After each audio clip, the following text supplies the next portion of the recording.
Ini adalah cerita pengalamanku. Cerita ini terjadi sekitar 10 tahun yang lalu. Waktu itu aku masih remaja yang duduk di bangku kelas 1 SMA. Setiap malam kerjaanku adalah main PS. Karena pada masa itu belum ada game-game keren seperti yang ada pada zaman sekarang. Aku lahir di sebuah desa kecil. Ceritanya bermula dari sini. Seperti biasa, malam itu aku dan kawan-kawan kembali bermain PS di sebuah tempat rental PS yang berada di ujung desaku. Sebelum sampai di tempat tersebut, kami harus terlebih dahulu melewati pemakaman umum yang terletak tepat di tepi jalan raya. Malam itu, hujan gerimis turun perlahan-lahan. Suasana malam terasa lebih dingin ditambah dengan hembusan angin yang sesekali bertiup, menjatuhkan daun-daun pohon nangka di dekat pagar kuburan. Malam itu kami berempat.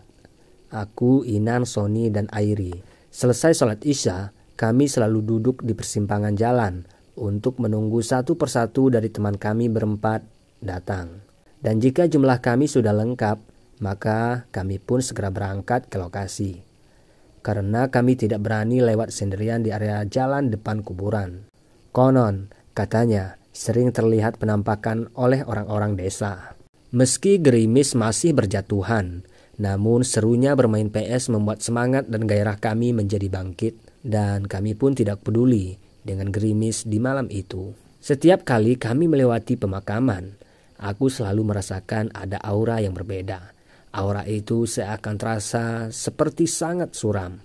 Maklum saja, semua kuburan itu pasti suasananya adalah sunyi dan suram. Namun pada malam itu aku merasakan ada hal yang berbeda. Tapi entahlah, aku tidak bisa menggambarkannya.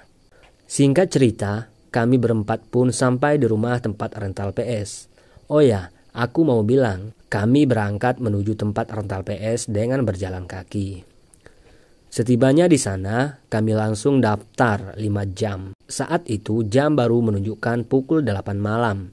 Jika dihitung 5 jam ke depan, maka waktu kami akan habis sampai pukul 1 dini hari. Kami mulai memilih satu persatu klub yang paling kami sukai. Aku memilih Barcelona, Inan AC Milan, Sony Madrid, dan Airi Chelsea. Kami punya peraturan tersendiri di dalam bermain PS. Bagi klub siapa saja yang kalah, maka dia harus menunggu sampai partai final berakhir. Barulah ia bisa bermain kembali dengan klub dan kompetisi yang baru. Sialnya pada malam itu aku selalu kalah oleh Inan.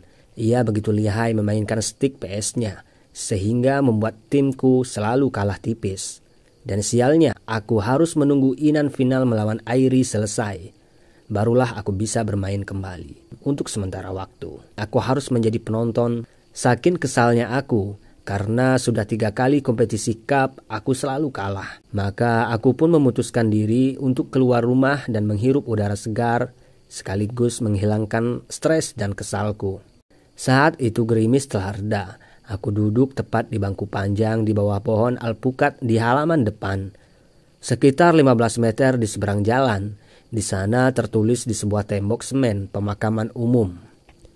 Aku mengeluarkan rokok lalu menyalakan api dan mulai menghisapnya sembari menatap langit. Barangkali saja ada bintang-bintang yang terlihat. Namun langit masih gelap tanpa bintang. Beberapa menit kemudian, sekitar beberapa meter di jalan raya, terlihat seperti ada yang bergerak. Namun setelah kuintip dengan teliti, tidak ada satupun yang bergerak melainkan bayangan daun-daun pohon nangka yang terbang terbawa angin malam. Cuaca di luar cukup dingin hingga membuatku menaruh tangan di dalam saku jaket. Aku merasa sedikit baik berada di luar. Rasa kesalku mulai berkurang secara perlahan. Saat aku hendak menghisap kembali rokok yang kutaruh di meja, aku merasa ada yang janggal dan aneh. Seakan-akan ada yang tengah memperhatikanku dari belakang tembok itu. Di dalam gelap, aku tidak bisa melihatnya dengan jelas. Aku kembali menghisap rokokku dan kemudian menyemburkan asap dengan style roda sepeda. Saat itu mendadak mataku mendapat ada pergerakan di area kuburan. Hatiku separuh takut dan separuh juga penasaran. Aku pun segera berdiri dari tempat duduk dan mulai mengamati. Namun aku benar-benar tidak menemukan apa-apa di sana. Yang ada hanyalah tembok putih yang setinggi 1 meter lebih. Aku memutuskan untuk kembali ke dalam rumah untuk mengecek barangkali saja partai final sudah berakhir. Namun ternyata baru saja di babak pertama. Aku pun memutuskan untuk kembali keluar dan duduk di kursi itu. Sekitar 2 menit, aku hanya menghabiskan waktu dengan melamun, melihat langit sambil mencari bintang-bintang dan bersiul-siul dengan mulutku. Lalu kemudian mulai mengeluarkan HP-ku untuk melihat jam. Jam sudah menunjukkan pukul 11.47 malam. Pantasan aja jalanan udah pada sepi semua. Mana ada orang yang mau lewat di jam segini. Begitulah gumamku setelah melihat jarum jam. Aku kembali menaruh HP-ku di saku celana sebelah kanan. Saat itu secara tidak sengaja mataku ini juga ikut menghadap ke kanan untuk memasukkan HP-ku. Saat itulah aku kembali melihat ke arah tembok pemakaman. Mendadak seseorang muncul dari belakang tembok itu. Ia muncul seperti posisi orang yang sedang mengintip. Tangannya memegang bagian atas tembok yang terlihat hanyalah dari kepala sampai ke dadanya. Ia sedang berdiri menatapku. Aku tidak bisa melihatnya dengan jelas. Siapakah sosok tersebut? Sekitar 4 detik kemudian, bukan main terkejutnya aku. Orang itu punya mata, hidung dan mulut, tapi semuanya seakan terkesan tidak jelas. Matanya putih. Mukanya tidak normal seperti telah hancur. Aku langsung berlari masuk ke dalam rumah dan kemudian memberitahu teman-temanku yang lain. Aku langsung berlari ke jendela depan dan menyibakkan layar jendela. Saat itulah aku dan kawan-kawanku melihat orang tersebut sedang menggali tanah di samping tembok dengan tangannya. Semakin lama semakin dalam dan akhirnya orang itu pun lenyap dan menghilang ke dalam tanah kuburan. Pada malam itu aku dan kawan-kawanku tidak ada yang berani pulang. Abang yang jaga PS merasa kasihan melihat kami tidak berani pulang. Akhirnya beliau pun memutuskan untuk mengantarkan kami pulang. Pas setibanya di luar pagar rumah, sekitar 9 meter di depan kami terdapat tembok pemakaman. Saat aku, 3 orang kawanku dan juga abang yang punya PS tadi tiba di sana, mendadak saja abang yang punya PS pun jadi takut.